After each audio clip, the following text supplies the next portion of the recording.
Salut à tous, c'est Grumback. Aujourd'hui, je vais vous présenter le rapport de bataille de notre partie du 18 mars, donc qui m'opposa à Stephen, avec une grosse partie avec 10 000 points de troupes sur la table, donc vraiment une bonne grosse baston en perspective. Après avoir installé les décors, nous passâmes à la génération des sorts. Concernant les nains, c'était assez facile, puisque Stephen en fait connaissait toutes les runes qu'il pouvait connaître, avec ses différents personnages et son enclume de pouvoir. Pour ma part, j'avais un féticheur gobelin qui piochait dans la thaumaturgie, donc qui était un test que je voulais faire. Et donc j'obtins les sorts Main des cieux, donc le numéro 1, Épreuve de foi, le numéro 3, et Colère de Dieu, le numéro 6. À côté de ça, j'avais un chaman orc qui piochait ses sorts dans le chamanisme, qui lui avait le sort 0, le sort primaire, donc éveiller la bête, le sort numéro 1, essaim d'insectes, et enfin le sort numéro 5, briser la volonté. Ce qui me faisait quand même un potentiel de 6 sorts pour les phases de magie. Alors on va passer maintenant au déploiement, donc là je vais vous montrer la première photo du déploiement de mon adversaire. Stephen jouait un bombardier à vapeur, 5 chasseurs de tête, une baliste, une autre unité de 5 chasseurs de tête, 30 sentinelles des profondeurs, 40 guerriers des clans avec armes lourdes, une enclume de pouvoir, un chasseur de dragons, 5 chasseurs de tête à nouveau, 30 gardes du roi avec à l'intérieur de l'unité le roi nain sur trône et le forgeron runique qu'on voit au fond de l'unité, hein. C'était un peu le chantier pour les mettre à l'intérieur. Un canon orgue, 10 veilleurs des forges, 2 canons à flammes, 10 veilleurs des forges à nouveau, 30 sentinelles des profondeurs avec grande bannière et forgeron runique, une troisième unité de 10 veilleurs des forges, 30 longues barbes avec armes lourdes, 40 guerriers des clans, une baliste et un canon orgue. Passons maintenant à mon déploiement. On peut voir les 2 carrioles de Morveux, le héros sur Niarque des Cavernes, mes 8 pillards gobelins sur loup, mes 6 bondisseurs Niarque, puis un enchaînement avec mes 6 géants. J'avais décidé de mettre les 6 géants l'un à côté de l'autre, donc c'est un joli effet de masse. À côté, il y a 36 orques primitifs avec le chaman et le seigneur orc primitif dedans, puis 6 bondisseurs Niarque, mon féticheur gobelin sur Gargantula, mes 45 gobelins des cavernes avec héros à l'intérieur, l'idole des dieux verts porteur de grande bannière du coup, puis 30 orques en fer avec le général dedans, un héros qu'on peut voir au fond sur Grognark, 45 gobelins des cavernes, une meute de 40 Niarques, un héros gobelin sur Niarque des cavernes, et enfin mes 30 orques avec un seigneur orc dedans. Bon, je vous mets quelques photos avec les vues générales un peu du champ de bataille. Bon là c'était avant qu'on fasse les mouvements d'avant-garde, mais on peut déjà voir quand même que ça fait deux sacrées armées qui vont s'affronter. Là il y a quand même une belle table avec plein de figurines. Concernant les mouvements d'avant-garde, on peut voir du coup les chasseurs de tête qui ont fait un mouvement de 12 pas pour venir carrément au milieu de la table. Oh, j'allais oublier d'ailleurs, je le vois sur une des photos, moi aussi j'avais des troupes qui avaient des mouvements un peu particuliers puisque j'avais en embuscade 4 socles de Morveux et 7 pillards gobelins sur araignée, donc qui sont arrivés complètement sur le flanc droit de mon adversaire, prêts à aller choper un petit peu les machines de guerre qui se trouvaient par là. Parallèlement à ça, j'avais aussi des mouvements d'avant-garde, puisque mes gobelins sur loup pouvaient faire un tel mouvement. Et du coup, je les ai pas avancés à fond, je les ai envoyés dans le champ. Alors même si après, au moment de faire une marche forcée, j'aurais un test terrain dangereux, en attendant, ils étaient quand même un petit peu protégés, puisqu'ils étaient à couvert. Et passons maintenant au compte-rendu de la partie en elle-même, j'ai eu le loisir de commencer. Et ma première épine dans le pied, ça a été de gérer les 3 petites unités de chasseurs de tête là, qui s'étaient pointées devant moi. Alors forcément, comme Stéphane les avait approchés, ils étaient à 12 pas de mes unités. Mes gobelins, mes orques ayant un mouvement de 4, il fallait que je fasse 8 pour réussir des charges. Je ne me voyais pas lancer la warg au premier tour. Alors voilà comment j'ai décidé de les gérer. L'unité qui était à ma gauche. Je vais remettre la photo là, vous voyez il y a 3 unités au milieu. Donc l'unité qui est sur mon flanc gauche, j'ai décidé de la charger, celle-là, avec la meute de Niarque. J'ai choisi cette unité-là parce qu'en fait les Niarques ce sont des bêtes de guerre. Et du coup elles ont la règle rapide. Donc et un mouvement en plus de 5. Je me suis dit, bon, avec un mouvement de 5 et la règle rapide, je vais peut-être réussir à sortir un 7 ou un 8, il devait être un tout petit peu plus loin, on va dire un 8 sur 3D pour pouvoir charger. J'ai effectué le même raisonnement avec l'unité qui est totalement à ma droite, enfin, donc du coup plutôt vers le centre du champ de bataille, avec les bondis Sorniark qui eux volent, donc pouvaient passer aisément aussi au-dessus de la forêt, et en volant avec un mouvement de 6 pouvaient, et la règle rapide du coup, pouvant arriver aussi au contact. L'unité du centre, elle me paraissait un peu loin. Je voulais pas envoyer mon idole toute seule contre les chasseurs de tête. Et donc, du coup, je me suis dit, bah tant pis, on va sacrifier les boulets fous de cette unité-là. On va faire traverser l'unité de chasseurs de tête par les 3 boulets fous. Et puis, normalement, il devrait être éliminé du champ de bataille aussitôt. Au niveau des charges, c'était tout pour ce premier tour. Maintenant, il était temps de lancer les dés pour voir si j'allais parvenir à charger mes adversaires. Ma meute de Niark n'a pas réussi à charger, donc elle s'est retrouvée à faire un tout petit mouvement en direction de l'unité de chasseurs de tête, tandis que les bondisseurs Niark, eux, ont pu traverser la forêt et atteindre leur cible. J'allais donc passer maintenant au mouvement obligatoire. De l'autre côté du champ de bataille, donc là carrément sur mon flanc droit, il y avait une menace quand même qui m'embêtait un peu. Il y a quand même 2 machines de guerre, un canon orgue surtout qui m'embête. Donc j'ai commencé par avancer mes carrioles de Morveux. Bon, celles-ci, elles ont fait des mouvements entre 12 et 14, hein. Elles ont quand même déjà bien tracé, mais je voulais pas non plus qu'elles soient détruites dès le début de la partie par des tirs de machines de guerre. D'un autre côté, comme j'avais fait des mouvements d'avant-garde, je pouvais pas déclarer de charge avec mes gobelins sur loup. Et mes gobelins sur loup, je me suis dit, eux, si je les avance face aux machines de guerre, ou si je les avance pas loin de la grosse unité de guerriers, ils vont forcément se faire charger et se faire découper en rondelles. Ou alors ils vont se prendre une salve destructrice de tirs. Donc qu'est-ce que j'ai choisi de faire avec eux? Tout simplement, je leur ai fait faire une marche forcée. Donc j'ai fait un test de marche forcée, un test de terrain dangereux qui s'est quand même bien déroulé. Je crois que j'ai perdu un seul petit gobelin. Et avec la règle des reformations, un mouvement de 9, donc de 18 en marche forcée, j'ai réussi à les emmener complètement devant les machines de guerre afin de bloquer les lignes de vue et donc soit d'obliger Stephen à sacrifier ses tirs pour annihiler mon soit, comme je le pensais, l'obliger à charger avec ses guerriers mon unité de loup.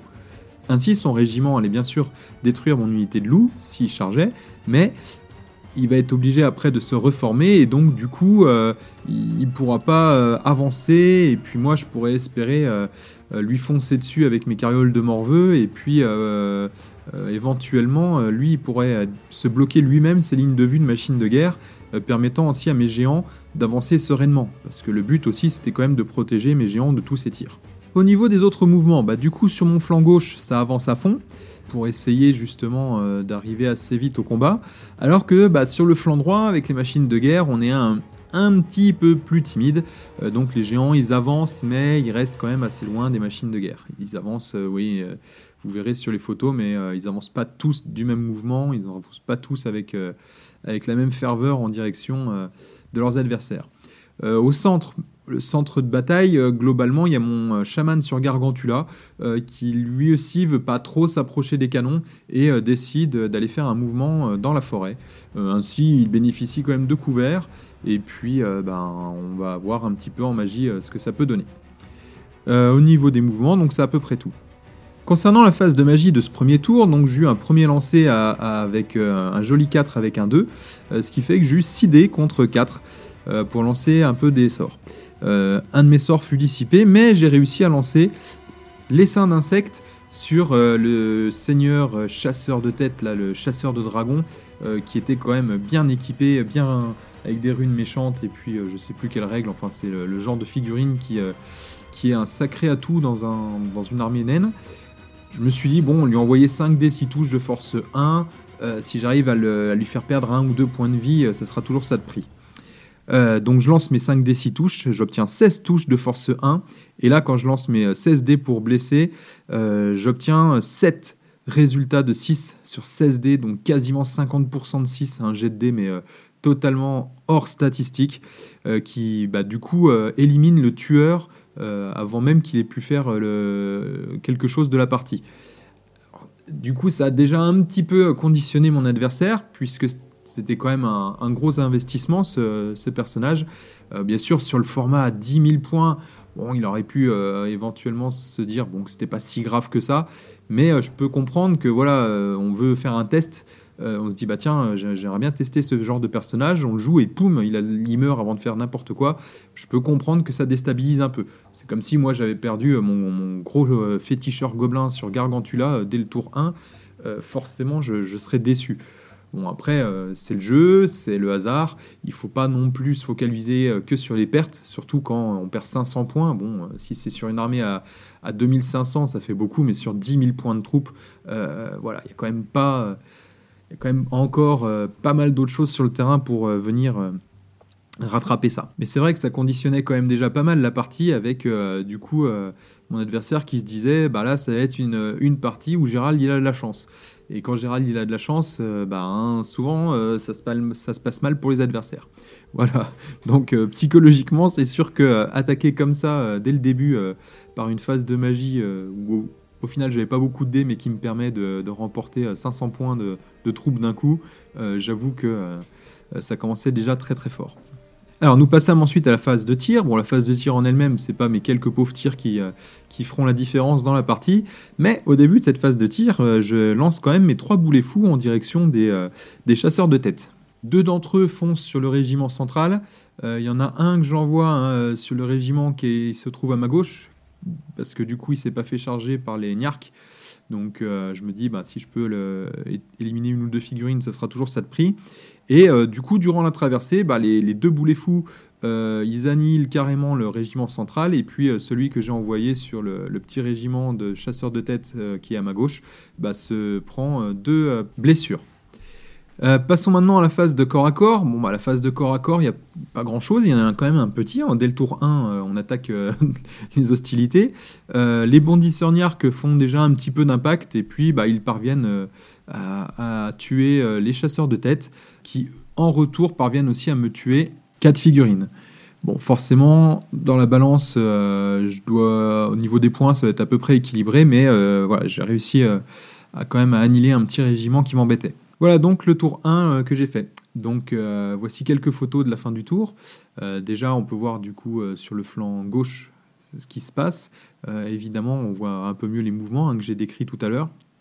Et puis bah, la même avec le flanc droit. Je ne peux pas tout faire tenir sur une seule photo tellement le champ de bataille est grand. Là, avec 4 plaques de jeu, ça fait quand même des photos à faire en 2 parties.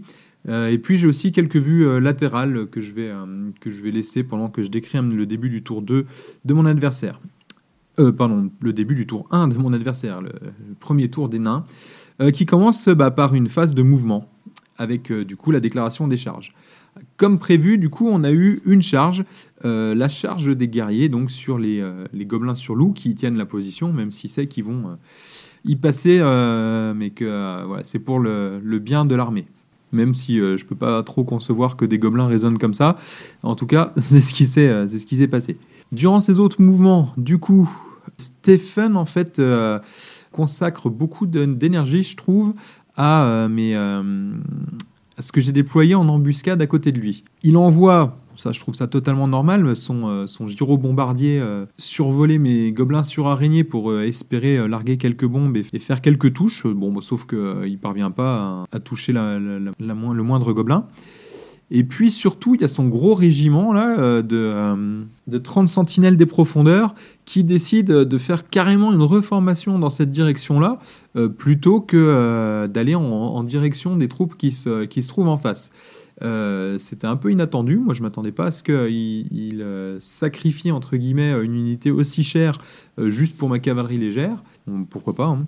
Durant les autres mouvements, toujours, Stephen va planquer sa baliste du coup derrière la colline. Elle pourra pas tirer, mais en même temps, du coup, elle est carrément planquée. Je peux pas la charger, je peux plus la voir.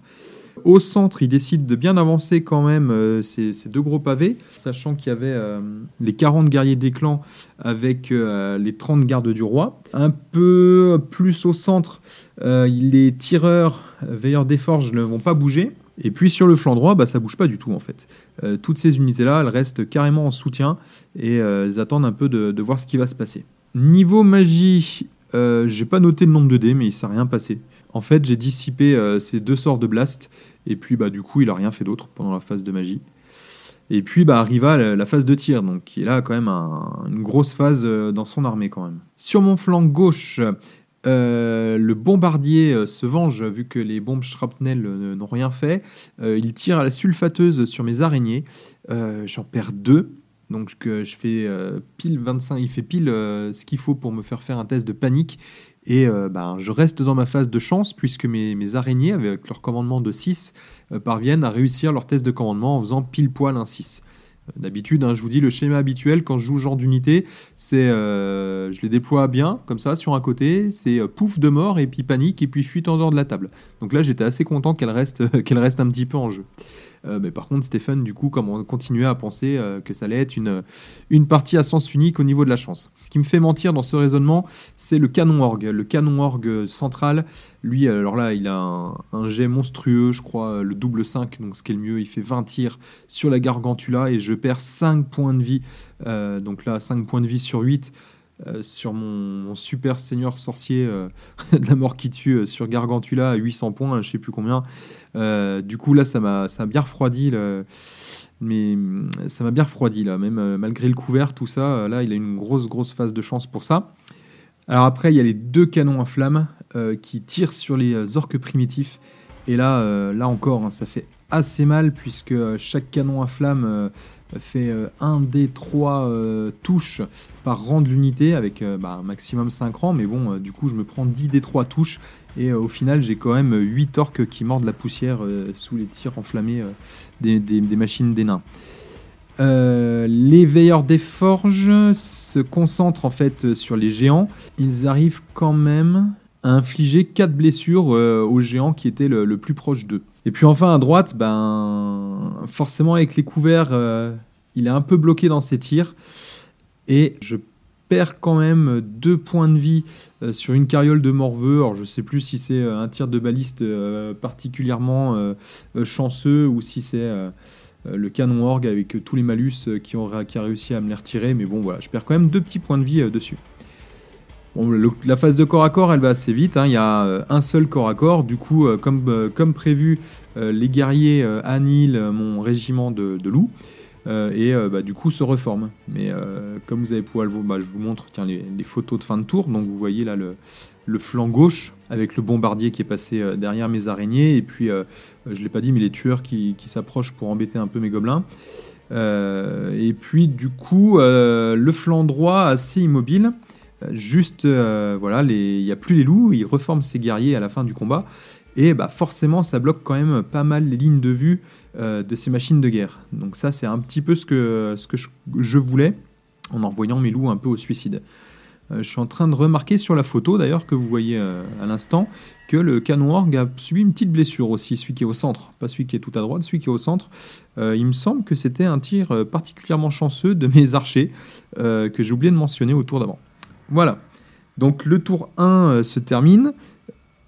Stephen, je le sens pas, je le sens toujours sur son histoire de tueur qui s'est fait massacrer par mon super sort et sur les araignées qui n'ont pas fui. Bon, après, il a quand même eu une belle réussite là, les 8 morts dans les orques sauvages, ça fait quand même déjà pas mal de monde qui s'en va, et puis surtout les 5 points de vie sur mon super sorcier sur araignée. Voilà, après il n'y a rien de, mais bon, je le sens un petit peu sur la défensive quand même. Et donc c'est ainsi que se termine le tour 1. Nous allons pouvoir passer à mon tour 2. Alors pour mon tour 2, je voulais lancer quelques charges un peu audacieuses, donc j'ai lancé ma Warg, que je peux utiliser une fois par partie, qui me permet à toutes les unités qui appartiennent à une race de peau verte d'obtenir la règle course rapide, donc chargée avec 3 dés en gardant les 2 meilleurs, et en éliminant du coup le plus faible, et en ayant plus 1 en mouvement. Je me suis dit, il y a peut-être moyen de rouler sur la horde de guerriers qui s'approche de moi. Et puis il faut quand même que je vienne à bout de ces quelques chasseurs de tête qui m'embêtent. Du coup, j'ai envoyé en fait mes orques en fer et l'idole des dieux verts, grande bannière, sur le pavé de guerrier. J'ai envoyé les gobelins et la meute de Niark sur les quelques chasseurs de tête qui restaient. Au centre, j'ai envoyé mes bondisseurs Niark. Les bondisseurs Niark, je les ai envoyés sur le canon Orgue qui avait déjà perdu un petit point de vie. La Gargantula est restée tranquillement en place. Les gobelins aussi, enfin au niveau des charges, il n'y en avait pas. Bon, vu que j'ai lancé la warg, il y a un petit pari risqué aussi, c'est d'envoyer les orques sauvages sur une des unités de veilleurs des forges, puisque là, clairement, il y a des tirs assez vilains en face qu'il faut que j'annihile assez vite. Donc, j'ai déclaré une charge aussi contre eux. Sur le flanc droit, 2 géants foncent sur la deuxième unité de veilleurs des forges, donc celle qui était le plus au centre. Le géant qui avait déjà un petit peu perdu des points de vie et celui qui était directement à sa droite. Et puis de l'autre côté, il n'y a pas de charge, mais il y a des mouvements obligatoires. Donc mes 2 carrioles de morveux foncent sur les guerriers. Et puis durant les autres mouvements, mes gobelins de la nuit du centre, mes gobelins des cavernes du centre foncent en direction de l'objectif, puisque j'ai oublié de le préciser, mais il y avait un objectif à prendre durant cette partie, qui était le convoi de bière, qui est quand même un objectif assez convoité par les orques et gobelins ainsi que par les nains. Donc c'est normal qu'il y ait une lutte pour aller chercher un convoi de bière. Et puis dans les autres mouvements, du coup la Gargantula, elle reste un petit peu dans la forêt tranquillement. Et puis les autres géants viennent se placer devant les unités de Stephen, en se disant que forcément il y allait avoir des tirs qui pouvaient éventuellement m'affaiblir les géants, ou peut-être des charges, mais que je ne perdrais pas tout le monde dans la partie. Il reste quand même 3 géants que j'envoie sur le flanc droit, et puis 2 géants donc, qui sont partis au combat, et puis un géant que j'envoie du coup sur le flanc gauche. J'ai oublié de préciser, mais toutes mes charges ont été réussies. Sauf une carriole de morveux en fait, qui a fait un triple sur son mouvement et qui du coup part dans une direction aléatoire dans la pampa en perdant 2 points de vie au passage. Les gobelins qui chopent l'objectif, du coup ils s'approchent quand même assez près des nains pour envoyer leur boulet fou. Et puis pendant que je suis dans les mouvements obligatoires aussi, il y a les boulets fous qui étaient en sortie des tours d'avant qui continuent leur tourbillon mortel. Alors il y en a un qui fait un double et qui meurt. Il y en a un second qui est envoyé en plein en direction de mes orques, donc les orques normaux, qui va bien m'embêter pour les mouvements suivants. Et le troisième par contre rentre dans le corps à corps où il y a les orques en fer, les nains et puis l'idole. Au final, je sais plus combien je fais de touches, il y a peut-être un mort de chaque côté, et puis surtout l'idole perd quand même un point de vie suite à ça. Alors concernant les autres mouvements maintenant, j'ai déjà expliqué qu'il y avait donc les gobelins qui avaient avancé, mes gobelins sur araignée ayant aussi un mouvement de +1, ainsi que les morveux, alors qui eux n'ont pas le mouvement de +1, parviennent à réussir des tests de marche forcée. Il y a une unité, je fais un 2 et un 1 sur mon test, et l'autre je fais un double 1. Donc voilà, encore une fois, des jets de dés plutôt en dehors des stats, et qui me permettent du coup d'aller planquer les araignées dans la forêt, et d'avancer les morveux un peu plus loin du bombardier. Il y a aussi dans les autres petits mouvements le placement des bondisseurs Niark restants, ainsi que des héros gobelins sur Niark qui viennent toujours en électron libre un petit peu autour des unités, là où ça me paraît avoir un intérêt quelconque. Donc au niveau des combats, si je commence par le flanc droit, j'ai une seule carriole de morveux qui a réussi à charger, et du coup j'obtiens un double 6 sur mon impact, donc je suis content, je fais un 12 touches d'impact. Malheureusement je fais un jet complètement moisi derrière, qui occasionne une seule blessure. Bon, évidemment les guerriers répliquent, ripostent et tuent ma carriole, évidemment, et du coup ils profitent de cette victoire pour se reformer. Malgré cette victoire, on sent bien que Stephen il retient les gros gestes, c'est-à-dire il retient mes tests de commandement réussis avec un 3, avec un 2, et il retient mes 12 touches d'impact. Bon, il retient pas plus que ça, que j'ai fait qu'une seule blessure derrière, mais voilà, il retient tous ces jets extrêmes, soit des gros lancers, soit des petits lancers, et en plus en ma faveur, quoi. Cette tendance, elle se confirme au centre, sur la gauche, Évidemment, les 3 pauvres chasseurs qui restaient, ils se font dessouder par ce qui leur tombe dessus. Ça, c'était assez prévisible.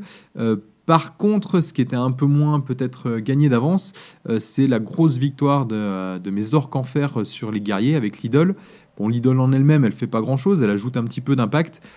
Cependant, elle me permet d'avoir une attaque supplémentaire avec mes orques. Je choisis de me battre avec 2 armes de base, ce qui fait 3 attaques par orque. Et là, je fais des morts, quoi. Et je tape avant Stephen. Et du coup, en riposte, j'en perds pas tant que ça. Stephen perd le combat, il est pas indomptable, et du coup, il fuit. Je poursuis avec les orques en fer, et du coup, je les rattrape, et en plus, je fais une charge irrésistible sur l'enclume de pouvoir. J'ai oublié de dire, parce que je suis passé direct au corps à corps d'ailleurs, ce qui s'est passé durant les autres phases. Durant la phase de tir, les boulets fous ont été lancés.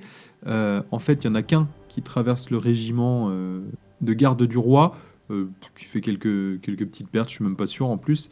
Enfin bref, il y en a qu'un qui passe et 2 qui s'arrêtent devant. Mais du coup, ces 2 qui s'arrêtent devant, là aussi, ça joue en ma faveur, parce que ça veut dire qu'au tour d'après, qui est le tour de Stephen, si celui-ci décide de charger, il sera obligé de passer à travers les 2 boulets fous et se prendre du coup 4 d 6 touches dû à l'impact, quoi. Donc ouais, ça peut refroidir aussi les ardeurs, ça. La phase de magie, j'en ai pas parlé, j'avais 11 dés et mon adversaire en avait 7. Je parviens à lancer quelques sorts de la thaumaturgie, mais finalement qui n'ont aucun intérêt. C'est-à-dire qu'à un moment donné, je sais plus qui je vise dans le tas. On lance chacun un D6 et si je fais plus que mon adversaire, il perd autant de points de vie que la différence entre les 2 lancés. Et puis finalement, quand je lance ce sort-là, déjà je suis content de passer un sort, mais au moment où je le lance, Stephen il a fait plus que moi, genre je fais 2, il fait 6, et donc le sort est totalement inutile, quoi. Donc, c'est un peu le défaut de la thaumaturgie, c'est-à-dire que au niveau des sorts, que ce soit le blast qui est très aléatoire ou celui-ci que j'avais pioché, du coup, oui, on lance un sort, mais le sort il sera peut-être sans effet. Donc du coup, un petit peu déçu sur ce coup-là. J'arrive aussi à lancer un autre sort qui me permet d'avoir plus 1 en endurance sur mes orques primitifs. Vu que j'ai foiré ma charge, il faut qu'il soit un peu plus résistant face au tir. Donc j'arrive quand même à lancer ce sort-là. Donc j'en reviens encore à corps. Donc on a dit que le centre du coup craquait carrément. Enfin le centre à ma gauche, on va dire. Là ça craque. Les bondisseurs ils viennent à bout du canon orgue aussi. Et puis du coup voilà quoi. Vous voyez les photos. Là il y a du coup quand même un gros trou, une grosse percée au niveau des orques et gobelins. Bon, sur la photo, on avait oublié sur les photos là que vous voyez qui défilent, on avait oublié de retirer le canon orgue, mais le canon orgue central a bien été éliminé par les bondisseurs Niark. Voilà. Donc voilà une fin de tour de mon tour 2 qui est quand même bien à mon avantage. Et du coup, voilà, Stephen a du mal à revenir dans le match. Du coup, dans son tour 2, il lance aussi pas mal de charges, puisque de toute façon on est là pour se taper dessus. Il charge à travers les boulets fous avec ses gardes du roi. Il envoie son gros régiment sur mes gobelins. Malheureusement pour lui, j'ai envie de dire, j'ai encore pas mal de chance. Parce qu'il y a une bonne douzaine de guerriers, je crois, j'ai pas noté exactement, mais il y a pas mal de monde qui tombe à la cause des boulets fous. Et puis après, du coup, on a des charges à fond sur les géants. On a les 40 guerriers qui viennent de tuer au tour d'avant la carriole de Morveux qui fonce sur un géant, et puis on a les 30 longues barbes qui foncent sur l'autre géant qui est venu devant eux. Les veilleurs de forge ne chargent pas, et par contre ils espèrent tuer mes géants au tir. La phase de magie elle a été inexistante, j'ai même pas noté sur ma prise de notes ce qui s'est passé, mais en gros elle n'a pas servi à grand chose. Donc du coup on passe directement à la phase de tir où là voilà, elle était un peu plus mortelle pour moi. Les veilleurs des forges, ils infligent 5 blessures au géant qui s'est posé juste devant eux. Le géant que j'avais ramené un peu au centre, lui aussi il se prend pas mal de tirs qui viennent d'un peu partout, et il perd aussi 4 points de vie. Les orques primitifs, ils doivent perdre 2 ou 3 figurines, donc quasiment rien, et puis la gargantula, elle reste saine et sauve dans sa forêt. Concernant les combats, forcément, l'enclume du pouvoir, elle tombe à cause des attaques de mon général et des différents orques en fer. Je perds quelques gobelins, mais je m'en fiche, puisque du coup mes gobelins sont tenaces dans le combat contre les gardes du roi. Donc ce qui fait que mon régiment y tient, je suis toujours à portée de mon général et à côté de la grande bannière. Donc on tient bon. Et puis la grande déception de Stephen, ces régiments parviennent pas à tuer mes géants. En fait, les guerriers, ils infligent 4 points de vie au géant qui est face à eux, et l'autre unité inflige 3 points de vie à mes géants. Bon, moi, je fais quelques trous dans le régiment aussi, mais pas assez pour faire une différence. Donc dans le bilan du combat, forcément, Stephen gagne, mais les géants étant tenaces avec un commandement de 10, ils tiennent bon. Oh, j'oubliais, Stephen, il jouait aussi des mineurs qui arrivent en jeu, d'ailleurs, qui sont arrivés en jeu à ce tour 2. Je vous montre les photos, et puis bah, du coup, voilà les photos de fin de tour, en fait, qui s'enchaînent, où on voit, du coup, les nains en plein combat. On passe maintenant à mon tour 3. Donc, alors, au niveau des charges, il s'est passé pas mal de charges encore durant ce tour. On va dire de gauche à droite. J'arrive à charger la baliste avec ma meute de Niark. J'envoie en soutien le géant ainsi que l'idole des dieux verts pour venir aider mes gobelins contre les gardes du roi. Les bondisseurs qui avaient éliminé le canon orgue foncent sur un canon à flamme. Les orques primitifs arrivent enfin à charger les veilleurs des forges. Le géant qui était face à une unité de veilleurs des forges fonce aussi d'ailleurs sur l'unité qui est juste devant lui. Et j'envoie enfin en soutien du géant contre les guerriers, pas contre les sentinelles des profondeurs. J'envoie du coup mes gobelins sur Niark et ma carriole de Morveux pour venir aider le géant dans le combat. Bon, je passe très vite sur les autres mouvements et sur la phase de magie. À la phase de magie, j'ai eu 12 dés contre 7. Mais là encore, rien de transcendant. Hein. Les sorts de la thaumaturgie que je parviens à lancer, ils font rien parce que j'arrive pas à avoir de la chance après avoir lancé les sorts. Donc du coup, voilà, ça sert pas à grand chose. Je suis un peu déçu de ce domaine de magie.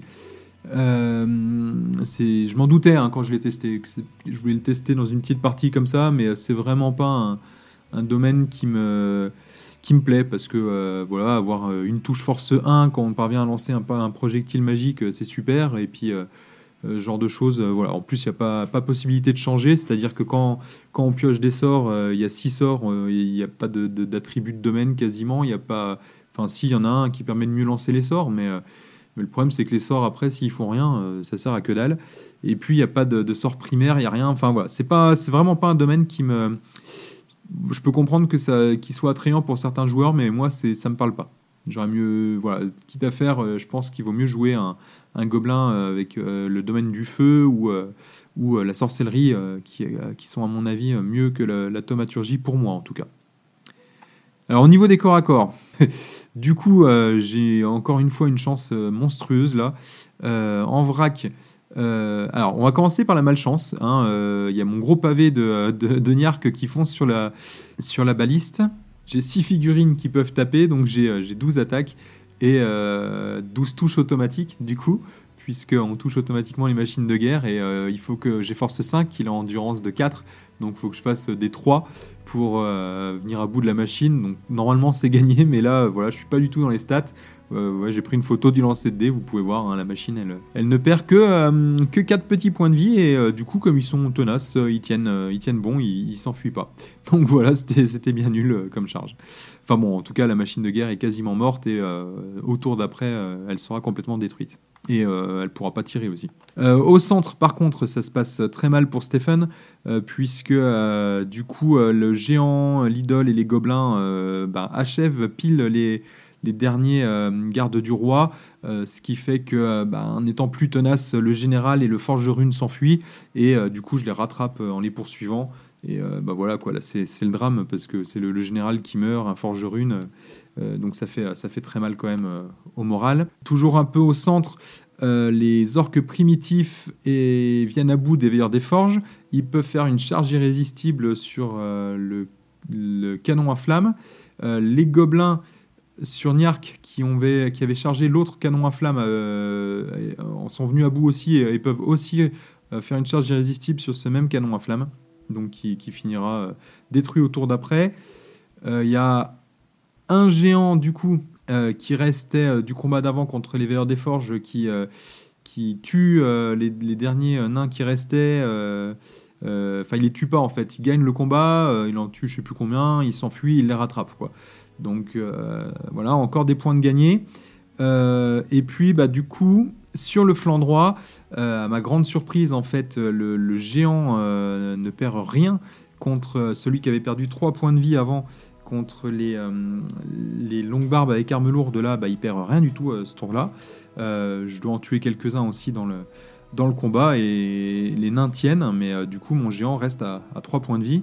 Et puis, bah, surtout, de l'autre côté, Stephen parvient pas à tuer mon dernier géant. Hein. Il lui fait qu'une blessure. Je crois qu'il doit en faire 2. J'en sauvegarde une. Enfin, ça se joue à quasiment rien. Une petite sauvegarde à 6+ qui traîne par là. Et puis, bah, du coup, avec les attaques du géant, le piétinement, l'impact de la carriole de Morveux, des bondisseurs Niarques, les attaques des bondisseurs Niarques, et ben du coup, je fais un gros trou dans les guerriers en fait qui prennent la fuite. Même s'ils étaient tenaces. Mais avec le -1 en commandement dû à la terreur, ils ont quand même fui. Je parviens pas à les rattraper. Je poursuis avec tout le monde, mais je les rattrape pas. Et du coup, c'est ainsi que se termine le tour 3. Et voilà, Stephen étant quand même plutôt mal parti, dit que ça vaut pas vraiment le coup de continuer. Bon, c'est sûr que si on avait continué, je pense que la partie, ça serait très très mal terminée pour lui. Voilà. Donc finalement, on n'a pas joué tant de tours que ça. Ça a été une partie quand même amusante. Après, malheureusement, c'est un peu le défaut des fois, je pense, de certaines personnes. Hein, c'est que on a des fois tendance un peu trop à se focaliser sur ce qui marche pas.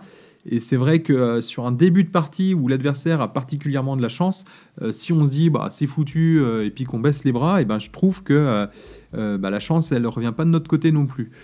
Du coup, c'est un petit peu ce qui s'est passé. Bon, en même temps, Stephen a tenté des choses qui auraient pu avoir un tout autre dénouement si j'avais eu un peu moins de chance. Parce que c'est vrai que finalement, il y a eu très très peu de choses ratées de mon côté. Mais puisque j'ai raté, c'était pas non plus des choses qui avaient extrêmement d'importance, quoi. Bref, en tout cas, le format, c'est vrai que c'est assez impressionnant. Mais bon, après, c'est agréable. Hein. C'est agréable de pouvoir sortir une armée comme ça. Et puis, du coup, 6 géants. À la fin du tour 3, j'en ai encore 5 debout. J'en ai perdu qu'un. Bon, ils sont tous bien amochés. Hein. Ils ont tous pris quand même pas mal de blessures, comme on peut le voir sur les photos de fin de tour, là. Mais c'est vrai que voilà, ça en imposait. J'avais fait le choix de jouer les géants parce que ça m'éclate et puis que pour une fois on pouvait en sortir 6. C'est peut-être la seule fois où j'en sortirais 6, mais au moins c'était rigolo à tester. Puis contre des nains c'est quand une initiative moins bonne que le géant, c'est quand même pas dégueulasse.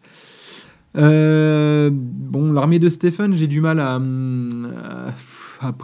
savoir un peu. Je pense qu'il y a eu des erreurs au niveau de ces petits régiments de chasseurs de tête qu'il a envoyés tout de suite au centre de la partie. Je pense qu'il aurait mieux fait d'envoyer ces régiments-là s'occuper de ce que j'avais mis en embuscade sur le côté et puis envoyer ces gros régiments contre mes gros régiments. Parce que là, du coup, au final, les combats ne sont pas déroulés en même temps, ce qui m'a permis d'avoir que... du moins sur mon flanc gauche en tout cas, d'avoir qu'une unité, une grosse unité à gérer, alors que s'il y avait eu l'autre unité qui venait en aide, ça aurait pas été pareil.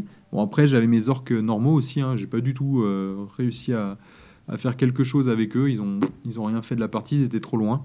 Ils auraient peut-être eu un rôle si on avait continué. Hein. Puis voilà quoi. Après, il avait une belle armée, mais bon, c'est vrai qu'il n'a pas eu la chance au bon moment non plus. Hein. Ça, je le reconnais.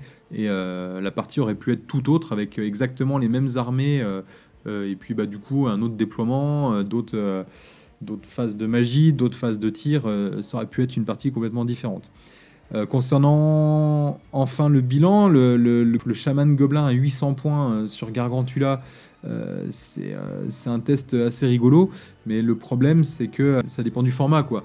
Je me suis permis de faire ça dans une armée à 10 000 points contre des nains qui ont quand même énormément de tirs, mais voilà, dans une petite armée, 800 points, c'est tout de suite assez cher quand même. Donc je sais pas si je le referai ou pas. Après, l'avantage c'est que ça fait quand même un chaman à endurance 6 et 8 points de vie, quoi. Donc c'est quand même pas rien. Et puis en plus, qui s'en tire pas trop mal au combat. Mais bon, le chaman aurait été dans un petit régiment en retrait et l'araignée aurait été déployée toute seule. J'aurais été un peu moins frileux à la déplacer une fois qu'elle avait perdu quand même 5 de ses 5 points de vie sur les 8. Donc voilà, en tout cas, ça a été une partie très intéressante. Et puis, ce qu'on s'est dit après, hein, qu'il faudrait qu'on remette ça à l'occasion. D'ailleurs, Stephen avait fait 2-3 petites erreurs aussi. Il avait oublié sur ses canons orgues qu'il avait payé une amélioration. Son seigneur son seigneur chasseur de dragons, il s'est fait avoir parce qu'il pensait pouvoir le déployer dans un régiment, alors qu'en fait, comme il est indémoralisable, il peut pas. Ou alors, faut prévoir un régiment de chasseurs de tête pour le mettre dedans. Mais du coup, il pouvait pas faire l'avant-garde. Enfin voilà, il y a eu deux, trois petits couacs comme ça qui lui ont fait perdre aussi ce personnage en début de partie. Et ben voilà, c'était le compte rendu de notre partie. J'espère que ce premier rapport de bataille sous forme de vidéo vous a plu. N'hésitez pas à me le dire en commentaire hein, si vous avez trouvé ça plus ennuyeux que d'habitude ou si c'était mieux ou voilà. Et puis en attendant, je vous dis à très bientôt hein, pour de nouvelles aventures ludiques. Allez, à plus!